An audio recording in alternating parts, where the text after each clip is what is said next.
Thank you very much. One thing though, today I changed about 70% of the talk. So it's not so much about unpopular opinions, but there will be opinions. There will be stuff, like popular stuff, and also very unpopular stuff, which brings me right to Redux. Woo! Or not. So a couple of questions to kick it off. Like, who of you ever has used Redux? Raise your hand. Wow, basically almost everyone. Would you use Redux in your next project? Wow, very little people compared to the full audience. So, are you a fan of Redux? Less people even. Interesting. So, let me tell you why I am a really big fan of Redux. And that goes way back. It's a long story, but I will take you through that journey. And it starts with jQuery. So it was 2008 or something that I started building web frontends. And to me, back then, jQuery was the best thing ever that happened to me. Nowadays, like horrible, imperative code, you can't scale, it doesn't scale, it doesn't work well to build larger applications. But you know, if you look at that chart, and that's like 2010 in the left side, there's a blue line that is dropping. But that was Internet Explorer. And jQuery really helped me back then. Thank you very much, jQuery. And you can see like the green line, it's going up, but it took years until like Chrome got a good adoption. And so jQuery fixed, I could develop in Firefox, I could simply use jQuery code, and I would know it would work in Internet Explorer because someone else was fixing that problem for me. And it was really like, back then it was a mess. Nowadays you can use like query selectors or like whatever. It's like, this is sane now. I mean, browsers more or less have standardized, but back then this was like nightmare. So thank you very much, jQuery. And like in the context of time, jQuery was awesome. What about Backbone? Backbone. Oh, yeah, I heard it right in the front. Someone honest. I think it's awesome. Not anymore. I mean, it's a lot of imperative programming style, and it's like, ugh. I never want to go back there, but don't take pictures here. This is not with, yeah. Okay, so that was 2010.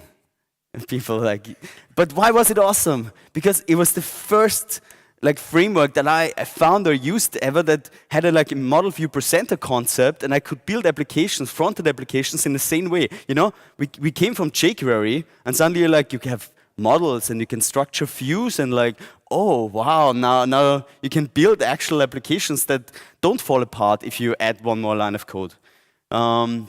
And another thing that was amazing about it is like the whole source code. Like I went back to Git history. It takes some time to get there, a lot of preparation. But like the code from back then, it was less than 1,200 lines of code. I could read the whole thing, and I probably understood 90% of it. And that was amazing. Try to understand React nowadays.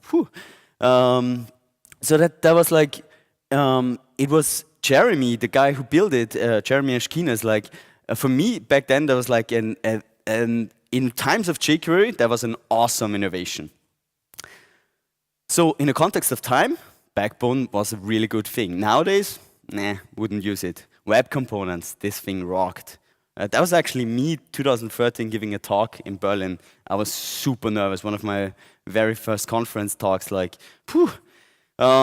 So web components, like, I was on the hype train very, very early on. Way too early on, to be honest. I used it in production 2013. Not a good idea. Especially if you really try to ship a product. But that's web components. We had a bootstrap model, and inside it we had the OpenStreetMap, and you're like, welcome. Does this look familiar? Somewhat, huh? Yeah, and then at some point we figured out like web components, yeah, Google is like, or not Google per se, but like it doesn't give us what we need in for terms of like state management, so we need something on top of it. So I switched to Angular. To be honest, and that's just my personal experience, it was just kind of okay for me. it was like, I mean, Angular, I used it for 1.5 years or so, and like we built applications, but every time you build more and larger applications, it was really, really hard. So what's next? Obviously, our savior, React. Ooh. Because like UI just became a function of state. Amazing, immutable data structures. Woo! But there's one problem though with React. React alone doesn't cut it. You don't build full-blown size applications, at least like 3-4 years ago with it. So when I asked like, how do we do this? People showed me this. Who remembers this? Raise your hand. Not too many. Interesting. So this is Flux. Flux in a nutshell. The first time I saw it, I was like, say what? This is like, yeah, I had no idea what I'm doing. It took me maybe half a week to figure out how this whole idea should work out. Yeah, and if you think of the context of time, it was good because we could build applications with it and together with React, and it was actually way, way saner than what I did before with Angular. And in the context of time, and this brings me back to Redux, Redux was genius. It made things so much simpler and easier, and I really, really enjoyed it.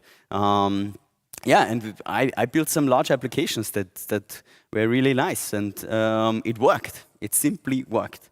Yeah, so I'm a fan.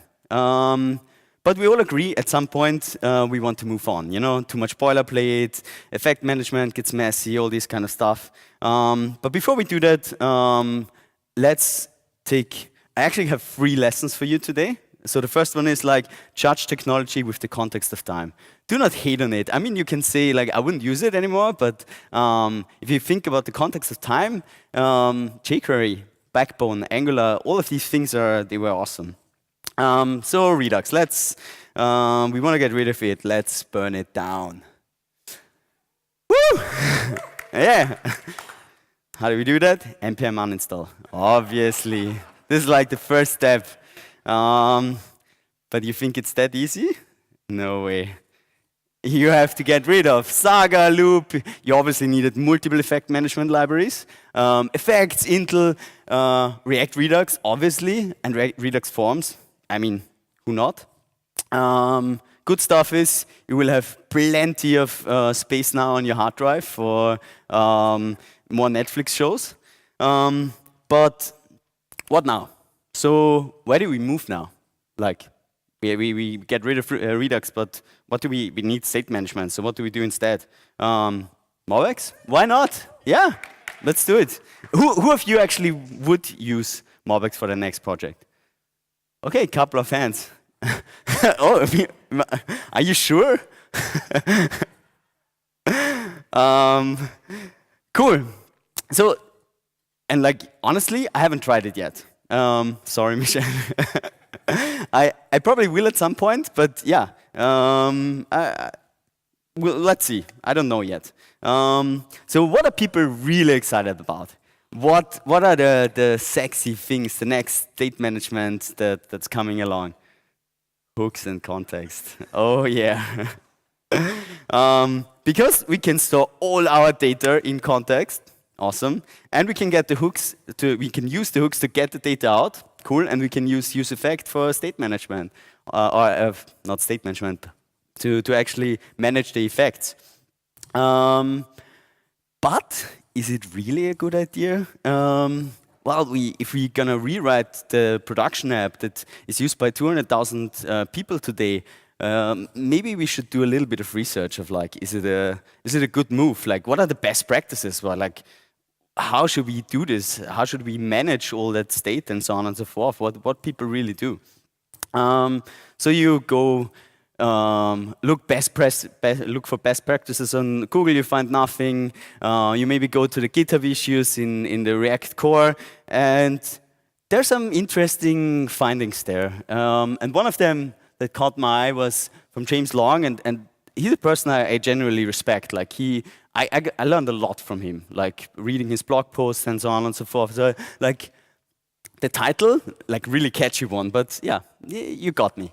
Dancing between state and effects, a real-world use case. Real-world use case was like, ooh, that's what I want.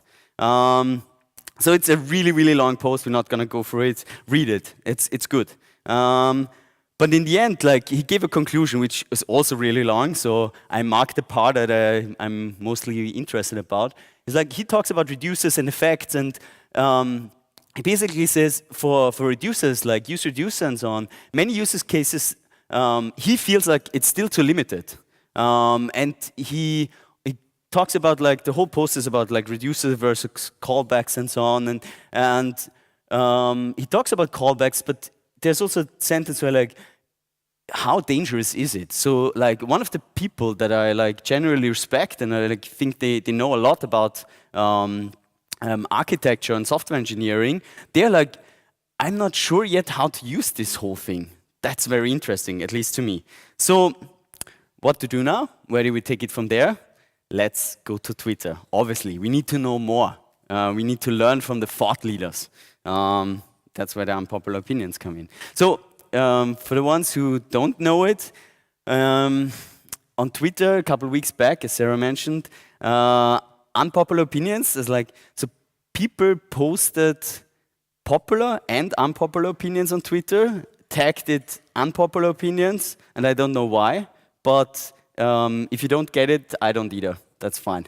So, but you want to see and learn. So, first thing is you go to the official, unofficial React channel where you learn stuff, Dan Abramov.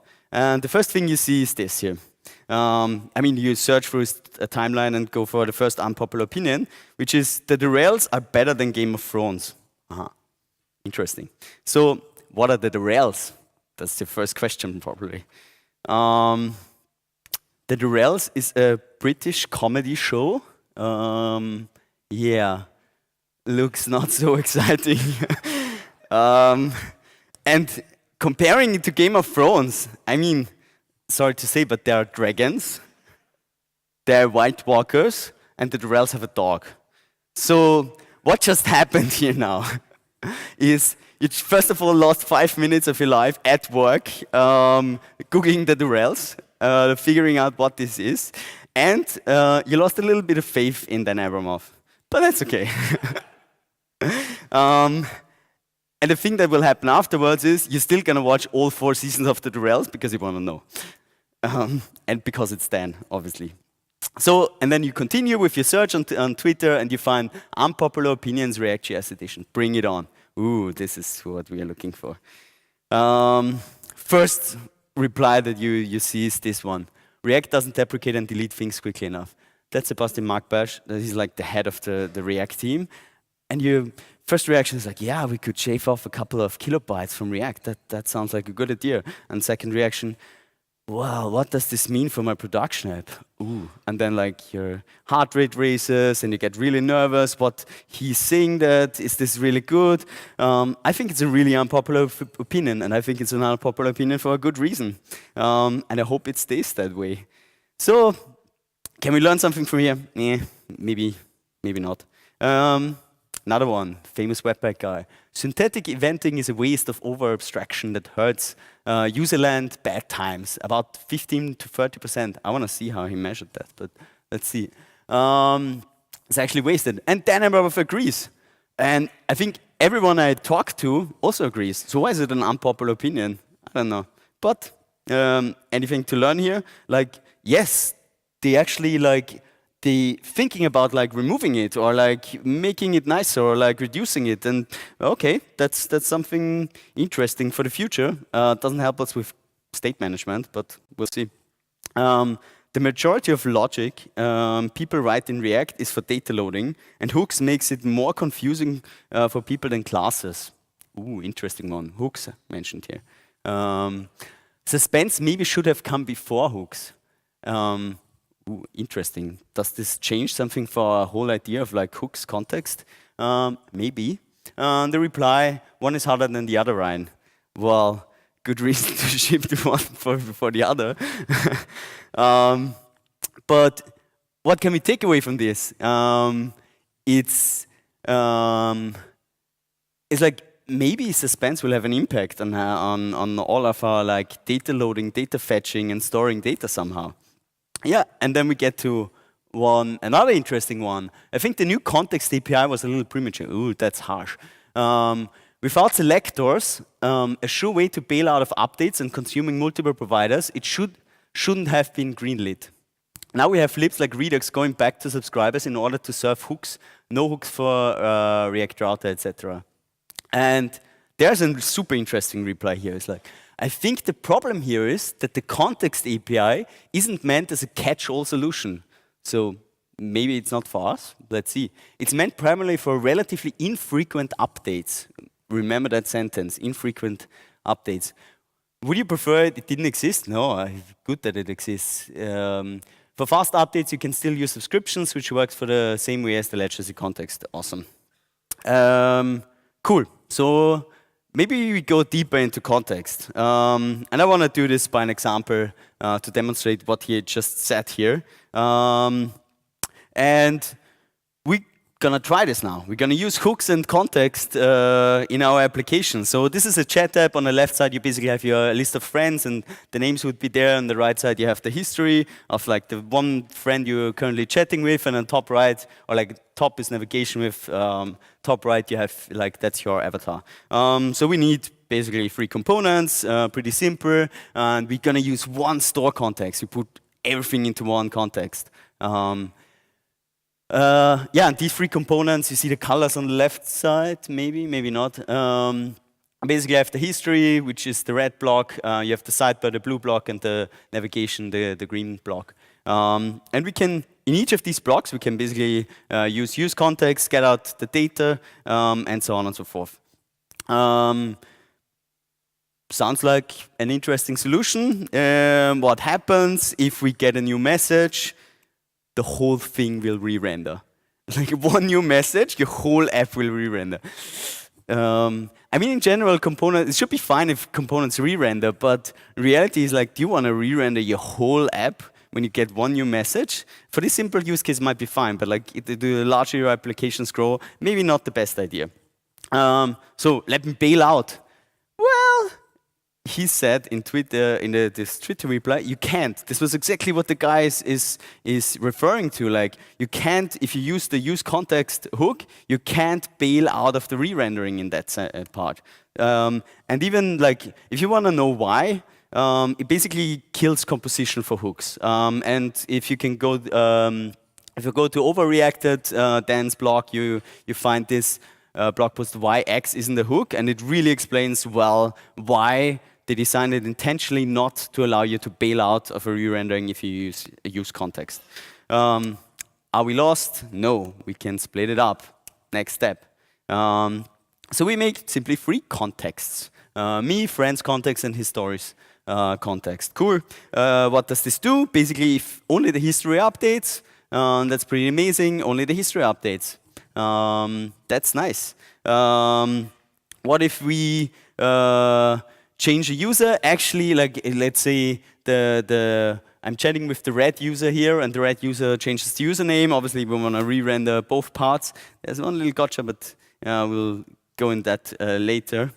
And yeah, that sounds quite fine. So you're like, actually, this looks good. Maybe I solved the problem.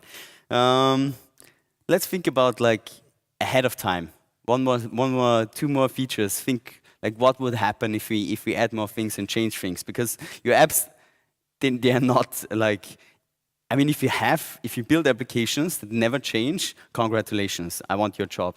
And in my case, I also have to work with feature requests from product owners and so on, and they're often they have like good ideas. So we're gonna change things. We're gonna make an online indicator. It's like kind of useful if you want to talk to your friends to know if they're online or not. So basically, what it will look like is this. We basically add online indicators. I'm online, so we don't need one for myself. But we basically green is online, red is offline. Cool. But do you remember this friend in history? We're basically subscribing to friends now, and Dan said infrequent updates. But the thing is here, if we put the online indicator into the, like, if we simply add it to the user or like to the friend in this friends context, what happened is like suddenly like infrequent updates become like very frequent updates, because if you have like 200 friends in there, they open their phone, they constantly go online and offline. And the thing is, like, even if, let's say, our friend here, the red avatar, changes from online to offline, I mean, we definitely want to re-render that part of the application, and that's completely fine. But the scary part is, like, even if this blue user goes online and offline, you still re-render the whole history. This is like not good, not a really awesome idea. So what can we do? We can duplicate the state. What a bad idea. At least my personal experience was, if you start duplicating the state, like, it's easy. Easy is not necessarily good. What happens is, like, or what happened in my case, someone in the future will forget to update the user in either one or the other part. And you have basically inconsistent UI, you have bug reports, everything, and like, the worst thing that I saw ever happening is like CEO sending an investor report to investors, and it ends up in another channel where it absolutely shouldn't have happened. Like, duplicating state can lead to like very problematic bugs. So my experience and my recommendation, one, simply does not duplicate the same state. Are there solutions to this? Yes, of course. You could put a React memo on it, and you basically compare the props, and that would solve the problem. And also, like, maybe the re-renders are fine, but especially of the history context, you probably have like React virtualized in there, and then you have an autosizer, and autosizer does a lot of like checks, because every time you add a new message, it calculates the height, and that's expensive, and so on and so forth. So React Memo is really good here in solving the problem. But my concern with this here is, you basically, if you work on the online indicator, which like most of the concerns are on the left side, on the navigation, you suddenly have to think about completely different parts of the application and how they are affected. And that's not something ideal. I would like to have like a state management library solving that. Maybe MobX. Yeah, he's giving a thumbs up. He likes it. So, and you know, this is just a simple example, and this is not the end of the story. Like, the more features you add, it's only going to get worse. You're gonna have a lot of memos in your code. Yeah, especially if you add features. So, if you don't believe me, believe the Hoff. He thinks storing all data in context, not a good idea. And if you don't even believe the Hoff, you can believe Dan Abramov. Because we had this discussion about exactly this use case like 2 days ago on Twitter. There was like one blog post that triggered it, and so on and so forth. And his reply was, I think the idiomatic solution for entities like this is separate caches. It's not truly state, because it can always be restored from the server, although with latency. Relay Apollo are examples of such caches, but there also could be simpler ones. So what can you do? Like, instead of storing all your like entities or data in context, he's kind of like telling you, like, maybe don't. There are other tools that are doing a better job at this, and they help you with this. So using Apollo, Relay, MobX, that's fine. And even though it's in the right bottom corner, Redux is also okay. It does the job, you know. You have selectors, reselect, and it does exactly that for you. Does this mean we can store no data in context? No, not at all. Think about the current user. It's still like this is like infrequent update. You log in, you log out. This really rarely happens, and it's like, and if you log out or log in, or like the user changes in any way, like, the chances that you almost want to re-render everything is like very high. So kind of makes sense. You wanna re-render a lot of parts, and that's fine then. Yeah. So the second lesson, and we really close to the end. Or maybe not. Let's see. Think twice before you move data into context. are there like, and the rule of thumb that I'm trying to give here is like, are these things, first of all, like, are these things that are coming from the server? And like, are they isolated? Even if they're coming from the server and isolated, like, context could be fine. If it's like one part of the application and you're like very certain that it's not going to be used in other parts of the application, like, just throw it into the context and use it in this one part. That's completely fine. But if it's like frequent updates and especially like coming from the server, entities like that, maybe not the best idea. So what now? We are on our Redux removal journey. But the question is like, is it really the right time to jump ship?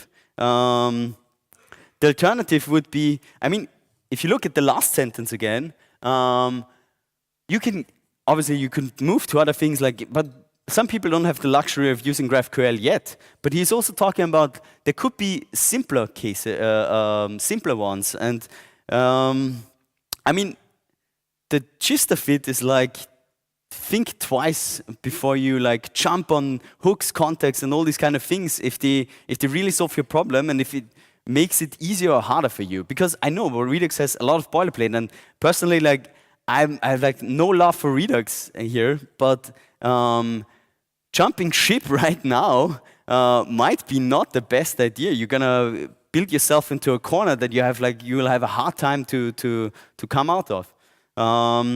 So yeah, the third lesson is, and think. Well, no, actually, 2 steps ahead before switching technology. Like, think what is the impact? What is the impact on the technology? What do I mean about that? Like, if you go about our chat example, it's like just think about like adding features. If logically, what would be cool features, and then with your team or alone, go through the steps like, what would be the impact if I make changes? What do I have to change? And if it feels good, then probably it's the right choice. If you feel like, then if I add this feature, then I have to re-architecture all my contexts. Yeah, maybe not the best thing. So, who remembers all the 3 lessons? And if you raise your hand, then I'm gonna ask you. Oh, he went up and down right away. Cool, so I'm gonna repeat it for you one more time. Judge technology with the context of time. Think twice before you move data into context. Think 2 steps ahead before switching technology. I know it's a lot, so let's even simplify it. Let's get rid of ego and make good decisions. Thank you very much. Thank you very much for the organizers. Awesome conference. And see you tomorrow.